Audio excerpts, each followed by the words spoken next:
Ichan Chala di Khiva, Uzbekistan adalah salah satu landmark Islam yang didirikan pada abad pertengahan.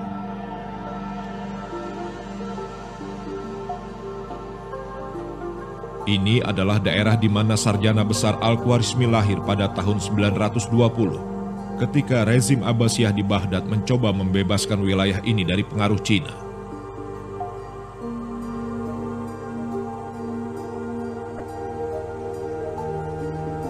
Pada pertengahan abad ke-8, pemerintahan Abbasiyah berencana menguasai Asia Tengah secara total dalam bidang pengajaran. Sebagai remaja, dia terpilih untuk mengepalai cabang Baitul Hikmah di sini, sebelum dia pindah ke Baghdad atas undangan Khalifah Al-Ma'mun untuk mengepalai pusat Baitul Hikmah di sana.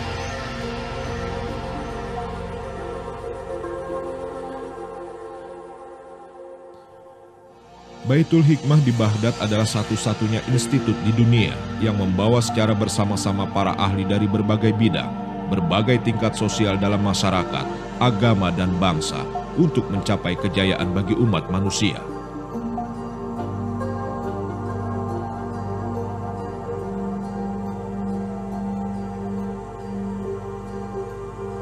Pada abad berikutnya, buku Al-Khwarizmi menerima masukan-masukan baru dari kelompok sarjana Islam di seluruh dunia.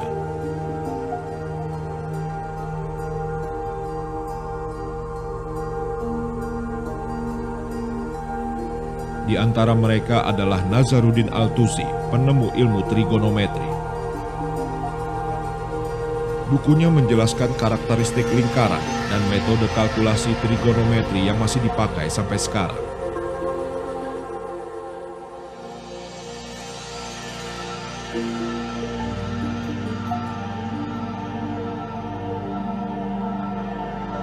Sementara buku yang ditulis Al-Uqlidisi adalah buku tentang pecahan desimal metode divisi yang terbit pada masa Islam.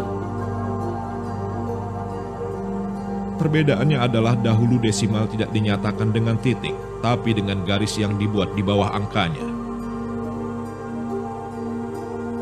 Sementara Umar Khayyam adalah sarjana pertama yang membicarakan tentang kerucut untuk menguasai persamaan kubik dalam algebra.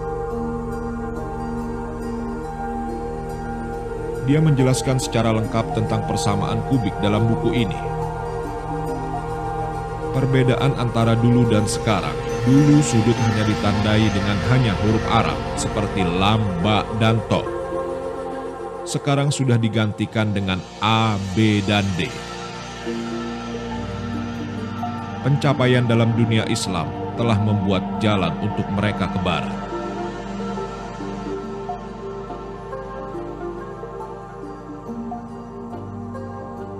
Secara khususnya yang memindahkan ilmu ini ke barat ialah Fibonacci.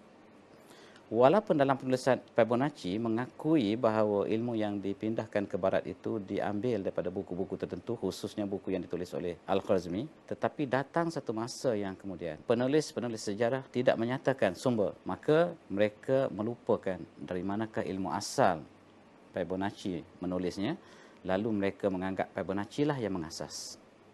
Dan hal ini tidak berlaku dalam satu bidang tertentu, tetapi hampir keseluruhan bidang matematik itu, ahli matematik pertama yang mengkaji daripada tamadun sebelumnya, mereka diisytiharkan sebagai pengasas kepada bidang tersebut. Sebagai contoh, Gauss umpamanya, yang dikaitkan dengan kajian tentang kongruen, modulo, oleh kerana dia orang pertama di Eropah yang mengkaji perkara itu, lalu diisytiharkan sebagai pengasas kepada modulo. Sedangkan Al-Khwarizmi telah menggunakan konsep yang sama untuk tujuan pengiraan. Dan saya ambil contoh yang lain dalam algebra yang dikenali sebagai segitiga Pascal. Pascal ialah ahli matematik Perancis yang kaji tentang pengembangan binomial. Perkali bagi polinomial ini disusun dalam bentuk segitiga sehingga dia membentuk satu sifat yang begitu cantik dalam matematik dan mempunyai beberapa teorem yang dikaitkan dengan bidang ini. Sebenarnya, penulis-penulis Islam ataupun ahli matematik Muslim telah mengkajinya jauh lebih awal, sejak kurun yang ke-11. Bahkan, mengikut pengarang buku ini, dia hanya menyalin daripada buku yang lebih awal. Tentulah kajian yang dilakukan terhadap sistem nombor ini jauh lebih awal daripada apa yang direkodkan. Dan kemungkinan telah dinyatakan oleh Al-Khwarizmi. Sebab ini melibatkan dengan pengembangan binomial yang disebut oleh Al-Khwarizmi sebagai zat tahaddain. Sekarang di Malaysia, perkembangan matematika sama dengan perkembangan umum. Profesor Dr. Kamil Arifin, Direktur Institut Penelitian Matematika di Universitas Putra Malaysia, telah menciptakan alat bantu belajar untuk matematika yang telah diakui internasional.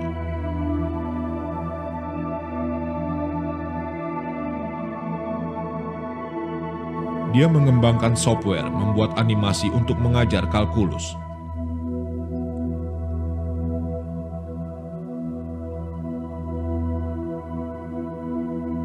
Berdasarkan usahanya yang belajar dari sarjana Islam yang meletakkan kewajiban agama dan kesejahteraan manusia adalah dasar menuju modernisasi.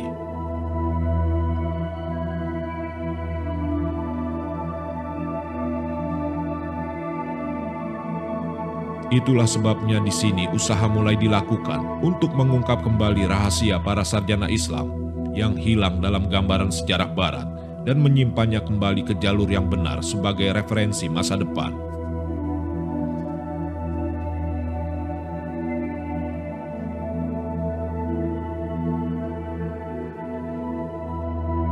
Menghapus sejarah mereka bagaikan menolak kemajuan.